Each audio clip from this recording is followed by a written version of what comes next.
qu'est-ce que je vais prendre? C'est toujours la même chose au restaurant. Hein.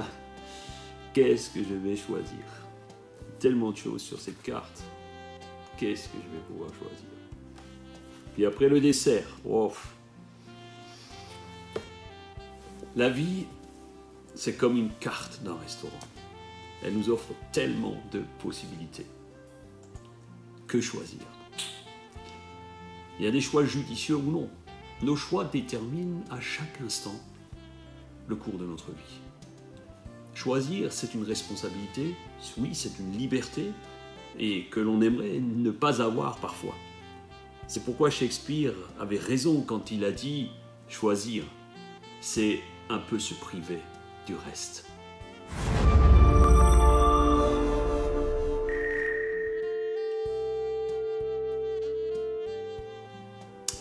Bonjour, mon nom est Serge Herbret, je suis un ancien chef d'entreprise, formateur en leadership spirituel et pasteur à Saint-Dié-des-Vosges.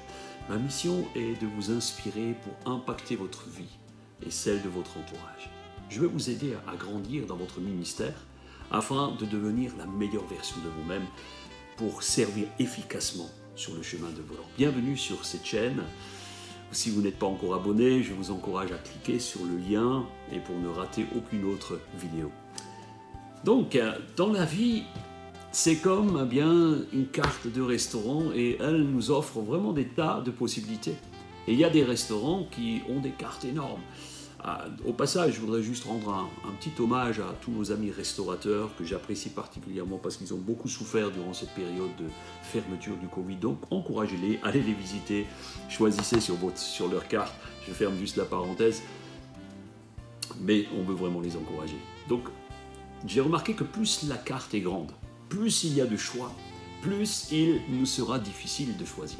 Mon grand-père disait souvent « ne pas choisir, c'est également un choix ».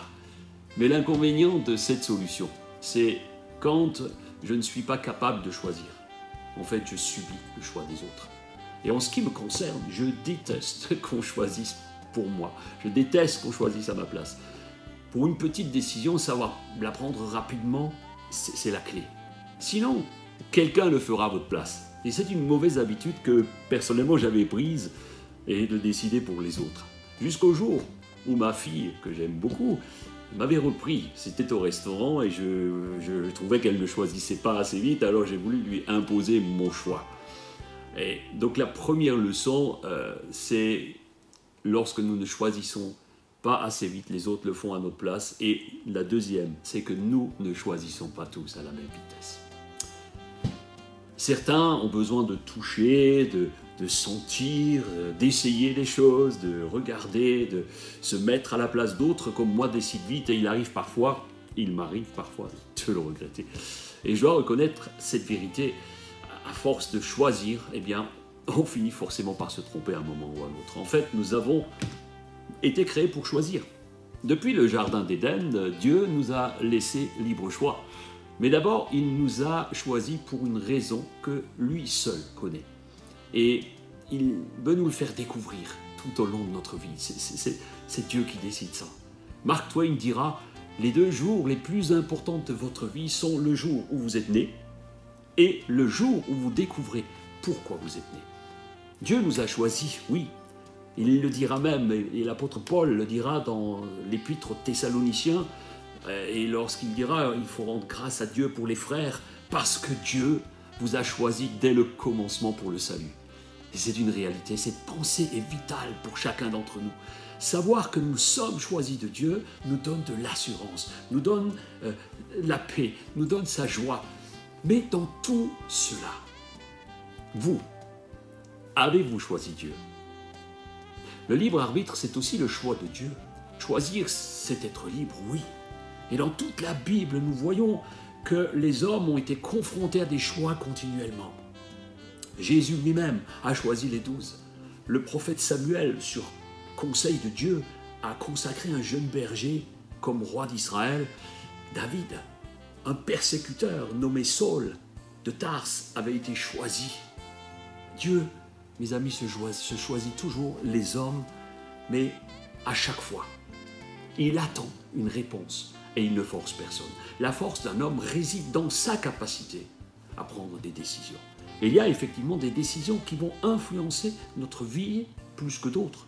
Le choix de notre conjoint, par exemple, notre lieu de vie, le choix de nos études, notre travail. Ce sont les grandes décisions qui finalement, tout au long de notre vie, ne sont pas tellement nombreuses. Mais elles demandent des réflexions. Elles demandent une position. Ce sont en fait des décisions stratégiques. Par contre, comprenez à quel point vos décisions sont importantes, même dans les petites choses de la vie.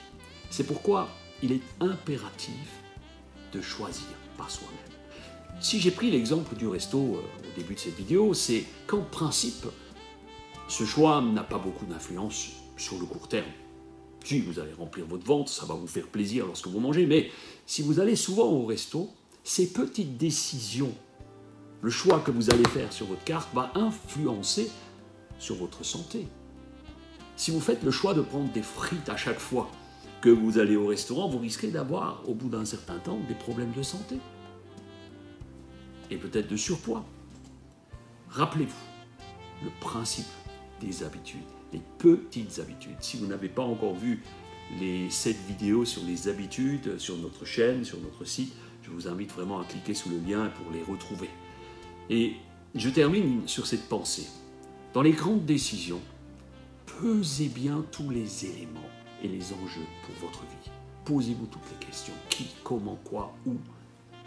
On y reviendra plus en détail encore la semaine prochaine. Pour les petites décisions, il vous faut peu de temps.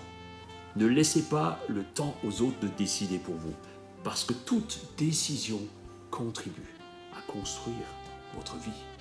Alors, je vous encourage à prier à chaque fois que vous êtes confronté à des choix. Alors ne priez pas, est-ce que je vais choisir sur cette carte? Non. Mais priez à chaque fois que vous êtes confronté à des choix qui vont influencer visiblement votre vie et aussi celle de votre entourage. Alors laissez-moi un pouce bleu si vous avez apprécié cette vidéo, partagez-la aussi avec vos amis. Sur ce, je vous dis à la semaine prochaine sur cette chaîne. Prenez soin de vous, prenez soin de votre âme, que Dieu vous bénisse richement et soyez proactifs. Et dès demain, ne laissez plus jamais personne décider à votre place. Bye bye, à bientôt.